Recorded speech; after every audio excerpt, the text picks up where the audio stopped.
3, 3. Il y en a 3 qu'on connaît, si je me trompe pas. Attendez, je revérifie. Ouais, c'est ça. Pardon. Il y a 3 mondes qu'on connaît en 2000 Material World. Il y a le monde central. Donc, le monde central est l'univers principal de la série, le jour où je me suis réincarné en slime, accueillant plus de 1,3 milliard de formes de vie sensibles. Le background, c'est un monde origine. Le Central World, pardon. Non, le monde d'origine est l'un des divers mondes créés par. Bon, attention, il y aura du spoil, j'ai dit dans cette vidéo, donc si vous voulez pas de spoil, bah, je suis désolé. Velda Nava. Il existe en tant que monde du chaos combinant les attributs d'un monde matériel et d'un monde spirituel. Diverses entités et objets de différents univers se retrouvent souvent dans le monde central par hasard, et rares sont ceux qui ont du mal à en partir, à l'exception du royaume élémentaire et du royaume démon, qui possèdent des portes de transit. Voilà. Donc, ça, c'est le Central World. Ok, ensuite, on a Homeworld of Asie Style. Donc, c'est en français le monde natal du style Asie, en gros. C'est un monde de semi-matériel pour Byakuya, Araki et Tatsuya Kundo. Il comprend des régions comme le Grand Empire conquérant du Japon, les États-Unis d'Azalea, la Grande Dynastie Rosiam, le Saint-Empire Arkia et la République de Chine, exceptionnellement héroïque. Voilà les traductions, mais c'est ça, ouais. Il présente des religions telles que le bouddhisme, le saint spiritualisme et le libéralisme. Le système Kai classe les entités du Bouddha divin au Yukai inférieur en fonction de leur force. Bon, il y a plus de trucs à dire sur ce monde, mais en vrai, ça pourrait être une vidéo à part entière, tellement il est spécial. Donc, on va passer au dernier demi-material world, qui s'appelle Otherworld. Donc, Otherworld, donc dit en français autre monde. On l'appelle aussi le Sceau. C'est un monde de demi-matériel du coup qui croise des mondes spirituels comme le royaume élémentaire et le royaume des monts, où existent le palais effrayant et les agresseurs. Aggressors, ouais c'est ça. On y accède par les portes du monde souterrain. Alors je parlerai après des agresseurs, ce que c'est pas le mot qu'on connaît, c'est genre vraiment une espèce à part entière. Mais je crois qu'ils ont un autre nom. Bon, on verra plus tard ça dans la prochaine partie. On y accède par les portes du monde souterrain avec des objets constitués de magicules créant un vide sans gravité plus grand que l'univers terrestre.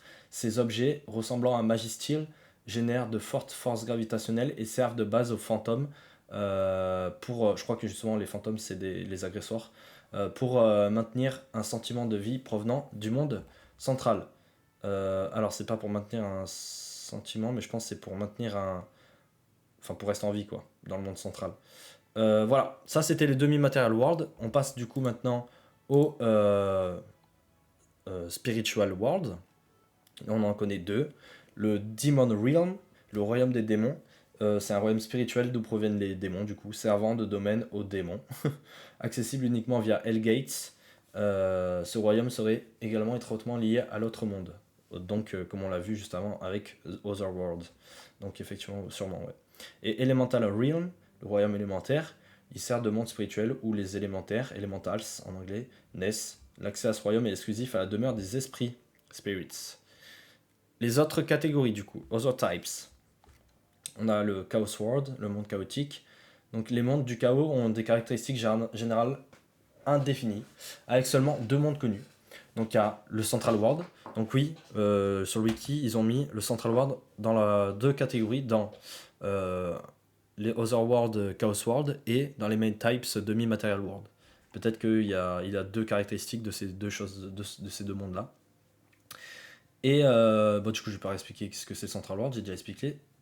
Et le deuxième, c'est Imaginary Space, ou en français l'espace imaginaire. C'est une technique, un skill sûrement, employé par Rimuru Tempest et Chloé Aubert. Sa capacité, c'est de créer un monde du chaos, une prison sans limite où sont enfermés les individus nécessitant l'isolement. Pour finir, dans les Other Types, on a Star Palace. Du coup, c'est Palais des Étoiles. Le Star Palace est un monde isolé mais connecté à tous les autres mondes. Il sert de lieu de commencement où Velda Nava s'est réveillée pour la première fois lors de la création. Voilà, maintenant qu'on a vu tout ça, on va passer à la prochaine page. Et non, on va pas, on va pas partir tout de suite de la page parce que j'avais complètement zappé. J'ai failli partir sans parler du Magic Continent et Voice of the World. Donc Magic Continent, En gros, bah, le continent magique, c'est le lieu central de la série, comme Central World. Je pense qu'en gros, Central World, on peut plus le voir comme une planète, mais je suis pas sûr de ce que je dis. Et que Magic Continent, comme son nom l'indique, c'est un continent sur le Central World. Après, vu que dans le nom de Central World, il y a World, et World ça veut dire monde, mais aussi ça peut être une planète. Genre, je suis en mode, peut-être, ouais, le Central World, c'est la planète, et Magic Continent, c'est là où le continent où tout se passe. Donc voilà, c'est le lieu central de la série, qui comprend diverses régions comme les terres arides, la forêt du Jura et l'Empire Orient.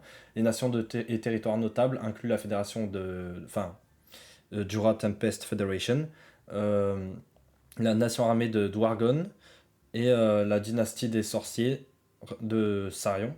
Ouais. Des endroits clés tels que le mont de Great Kanat Mountains et le lac Sis euh, occupent une place importante dans le paysage du continent. Voilà. Donc ça, c'était le Magic Continent. Pour ce qui est de Voice of the World, je vais vous dire ça tout. Donc Voice of the World, donc aussi appelé The World Language, c'est un phénomène naturel qui annonce des événements importants. Il fonctionne pour faire écho dans la conscience des parties liées lors d'événements spécifiques. Les compétences peuvent utiliser la langue, voilà, les compétences et les skills peuvent utiliser la langue mondiale pour des choix, des yes, des oui ou non, des choix oui ou non. Je sais pas comment le décrire. Yes, no prompts. Elle est présente partout et peut être comprise par les auditeurs dans leur langue maternelle. Voilà. Du coup, c'est aussi ce qu'on voit au tout début, comme j'avais expliqué, quand le protagoniste, quand il était humain, meurt et que ça explique qu'il va se réincarner. Je crois qu'il y a d'autres scènes, notamment j'ai vu que quand. Bon, ça c'est dans la saison 3 pour ceux qui n'ont pas vu la saison 3, encore un spoil, désolé. Quand Rimuru. Ou c'est dans la saison 2? Non, c'est dans la saison 2, pardon. Quand Rimuru se transforme en. Enfin, quand il va devenir un seigneur démon, un demon lord, il doit faire le Harvest Festival, un truc comme ça, je crois, le festival de la moisson. Et apparemment, il y a un dialogue entre, et ça c'est trop stylé, j'ai vu ça sur Reddit, entre la voix du monde, enfin un dialogue entre guillemets, hein, c'est pas très constructif, mais il y a un dialogue entre la voix du monde et le grand sage, Great Sage, qui est une compétence innée, je crois, de unique skills qu'avait notre protagoniste Rimuru en tant que slime, où comme vous l'avez vu depuis le début de la série, il peut parler avec une voix dans sa tête qui s'appelle Great Sage, mais il faut pas les confondre même si la voix est quasiment la même, voire peut-être c'est le même doubleur, avec les mêmes effets et tout. Great Sage, qui a évolué du coup maintenant en Raphaël, n'est pas la même personne, la même voix que Voice of the World. C'est deux personnes différentes. Et apparemment, du coup, pendant le festival de la moisson, quand Great Sage veut évoluer en Raphaël et que vous savez que ça fait que d'échouer et que ça dit fail, fail, bah apparemment c'est la voix du monde qui annonce que la compétence n'a pas évolué, et etc. etc. Voilà. J'espère que c'était clair ce que je voulais exprimer. Voilà, du coup, cette fois, on peut passer à la page suivante. Ok. Alors, les différents corps. Désolé s'il y a des bruits devant. Astral Body, Spiritual Body, Material Body, Magic Body. Ok. On va voir tout ça ensemble. Du coup, alors, le corps fait référence aux différents vaisseaux. Alors, en anglais, c'est vessels, donc je pense que c'est pas ça, c'est plus réceptacle. Euh, Destiné à contenir l'âme. Donc, il y a le corps astral, astral body. Le corps astral, c'est la couche la plus interne, agissant comme une coque protectrice pour l'âme, la soul. Il fonctionne comme un outil informatique traduisant les intentions de l'âme et les transmettant au corps spirituel. Sans conservation adéquate, cette couche se dissout avec le temps, libérant l'âme pour la réincarnation. Le spiritual body.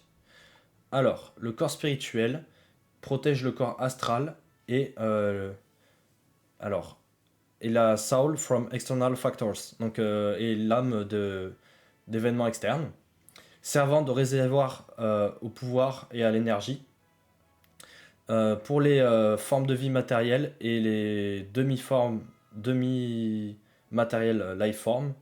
Ça fonctionne comme un stockage de mémoire virtuelle temporaire. Voilà. Pour les formes de vie demi-spirituelles, il sert d'outil de réflexion et de stockage de mémoire permanent, semblable au cerveau. La plupart des habitants des mondes spirituels ne possèdent qu'un corps spirituel, dépourvu totalement de corps matériel. Voilà. Le corps matériel, justement, material body. Le corps matériel sécurise le corps spirituel au domaine physique, permettant l'interaction avec les entités matérielles. Les formes de vie matérielle et semi-matérielles, enfin les demi-matérielles life forms du coup, ont besoin d'un corps matériel pour survivre. Les formes de vie demi-spirituelles et les formes de vie spirituelles ont besoin d'un corps matériel pour rester connectés au monde physique. Les êtres de nature spirituelle, euh, ouais, sans corps matériel risquent éventuellement la disparition ou le rejet du monde matériel, retournant dans leur royaume spirituel. Il y a un autre point très important au corps matériel, ouais. Donc c'est le cœur, le corps. Le noyau est un composant crucial des corps matériels, des monstres et des êtres similaires, fonctionnant comme le cœur et servant souvent de véritable cœur physique. Dans les formes de vie demi-matérielles, la destruction ou le retrait de leur noyau entraîne généralement la mort immédiate, malgré leur capacité de régénération. Il existe différents types de cœurs, tels que les Magic Core, le Chaos Core, Earth, Demon Core et Elemental Core.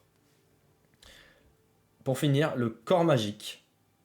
Le corps magique, c'est un corps matériel temporaire, composé de magicules solidifiées, ressemblant à la compétence Body Double Extra, Double Extra Skill, non, The Body Double Extra Skill en anglais. Il est couramment utilisé par les formes de vie demi-spirituelles et spirituelles, dépourvues de corps matériel approprié. Cette forme permet une interaction avec le monde et une régénération facile contre les dommages physiques grâce à sa composition énergétique pure. Il peut également être utilisé pour projeter son corps spirituel. Alors, est-ce que c'est son corps spirituel? Je vérifie. It can be also. Ouais, c'est ça, spiritual body du coup, ouais. Donc, je reprends, pardon. Il peut également être utilisé pour projeter son corps virtuel, spirituel, pardon, vers un endroit différent lorsque le corps matériel est immobile, comme on le voit avec les dryades. Les êtres spirituels utilisant un corps magique pour s'incarner connaissent une instabilité et une perte d'énergie continue jusqu'à ce que cela devienne insoutenable. C'est sans une forte concentration de magicules, comme dans un donjon ou à proximité d'une porte de l'enfer ouverte, ou sans source d'énergie externe constante, un corps magique ne dure généralement que quelques jours. Voilà. Du coup, c'est les différents types de corps qu'on voit dans l'œuvre. Et sur ce, je vais vous laisser ici et on se revoit bientôt pour la partie 3 sur les différentes espèces. Ciao ciao!